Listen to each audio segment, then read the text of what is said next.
പാലക്കാട് ഉപതിരഞ്ഞെടുപ്പിന്റെ പശ്ചാത്തലത്തിൽ എ.കെ. ബാലൻ നടത്തിയ ജമാഅത്തെ ഇസ്ലാമി വിരുദ്ധ പരാമർശം സിപിഎമ്മിനുള്ളിൽ വലിയ ഭിന്നതയ്ക്ക് വഴിവെക്കുന്നു.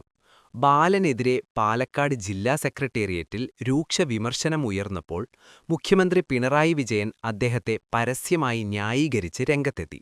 ബാലനെതിരെ പാലക്കാട് ജില്ലാ സെക്രട്ടേറിയറ്റ് തിരഞ്ഞെടുപ്പ് സമയത്ത് നേതാക്കൾ നടത്തുന്ന അനാവശ്യ പ്രസ്താവനകൾ പാർട്ടിയെ പ്രതിസന്ധിയിലാക്കുന്നുവെന്ന് ജില്ലാ സെക്രട്ടേറിയറ്റ് വിലയിരുത്തി.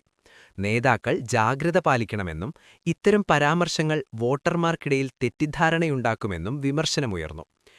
വിജയരാഘവൻ ഉൾപ്പെടെയുള്ള മുതിർന്ന നേതാക്കളുടെ സാന്നിധ്യത്തിലായിരുന്നു ബാലനെതിരെയുള്ള ഈ പരോക്ഷ വിമർശനം.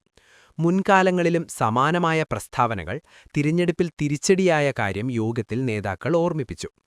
എ.കെ. ബാലന്റെ പ്രസ്താവനയെ ന്യായീകരിച്ചും ജമാഅത്തെ ഇസ്ലാമിയെ വിമർശിച്ചും മുഖ്യമന്ത്രി ബാലനെ തുണച്ച്, എന്നാൽ പാലക്കാട് ജില്ലാ ഘടകത്തിന്റെ നിലപാടിന് വിരുദ്ധമായി എ.കെ. ബാലനെ പൂർണ്ണമായും പിന്തുണയ്ക്കുന്ന നിലപാടാണ് മുഖ്യമന്ത്രി സ്വീകരിച്ചത്. കേരളത്തിലെ മതസൗഹാർദ്ദപരമായ അന്തരീക്ഷം തകർക്കാൻ ശ്രമിച്ച പഴയകാല സംഭവങ്ങളെ ബാലൻ ഓർമ്മിപ്പിക്കുക മാത്രമാണ് ചെയ്തതെന്ന് മുഖ്യമന്ത്രി വാർത്താസമ്മേളനത്തിൽ പറഞ്ഞു.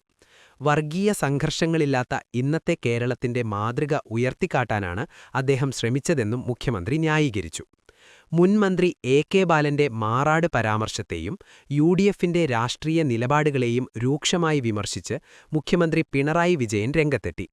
എ.കെ. ബാലൻ ചെയ്തത് മാറാട് കലാപകാലത്തെ കേരളത്തിന്റെ സാഹചര്യം ഓർമ്മിപ്പിക്കുക മാത്രമാണെന്നും വർഗീയ ശക്തികൾക്കു മുൻപിൽ യു.ഡി.എഫ് അന്ന് സ്വീകരിച്ച നിലപാടാണ് സംഘർഷങ്ങൾ വ്യാപിക്കാൻ കാരണമായതെന്നും മുഖ്യമന്ത്രി പറഞ്ഞു.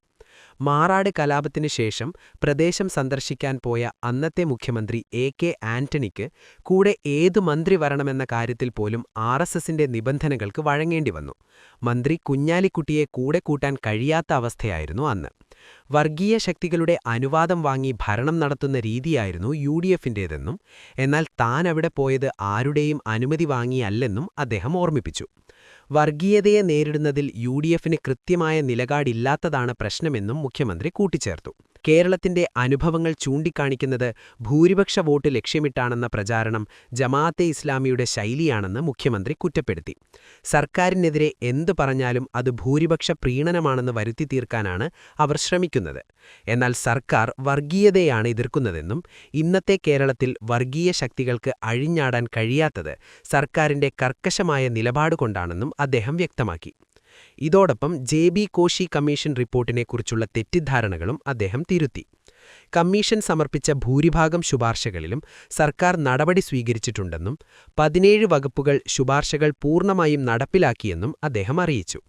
തിരഞ്ഞെടുപ്പ് തന്ത്രജ്ഞൻ സുനിൽ കനകോലുവിനെക്കുറിച്ചുള്ള ചോദ്യത്തിന് എൽ.ഡി.എഫിന് അത്തരം തന്ത്രജ്ഞരില്ലെന്നും ജനങ്ങളാണ് തങ്ങളുടെ കരുത്തെന്നുമാണ് മുഖ്യമന്ത്രി പ്രതികരിച്ചത്.